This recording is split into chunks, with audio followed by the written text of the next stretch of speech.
Yazid কাফের ছিলেন কিনা? না, তিনি কাফের ছিলেন না, তিনি মুসলমান ছিলেন। ইয়াজিদকে লানত করব কিনা? না, আমরা তাকে লানত করব না। ইয়াজিদ ইবনে মুআবিয়া রাদিয়াল্লাহু তাআলা আনহু এই কাজে কোনো হাত ছিল না, এই কথাই ঠিক।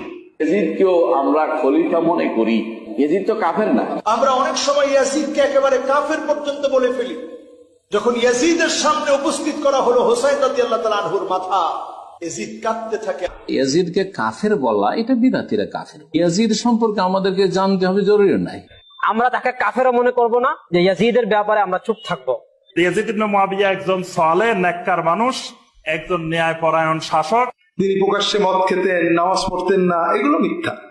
তিনি আমাদের দেশের রাজনৈতিক নেতাদের মতোই একজন শাসক ছিলেন। আলেমুল আমাদের ভালোবাসেন, শ্রদ্ধা করেন, ক্ষমতার প্রতিদ্বন্দ্বী হলে বিশ্বস্ত ইতিহাসগুলো বলে ইয়াজিদ এ বিষয়ে খুব দুঃখ প্রকাশ করেছে। হযরত ইয়াজিদকে 100 রাকাত নফল নামাজ পড়তেন, সব সময় রোজা রাখতেন, হাফেজে কোরআন ছিল। না ভাই, ইয়াজিদকে আহলে সুন্নাত জামাতের কেউ কাফের হয়ে গেছে এটা বলে না। কাফের হওয়া বহুত কঠিন একটা বিষয়, এত সহজ না।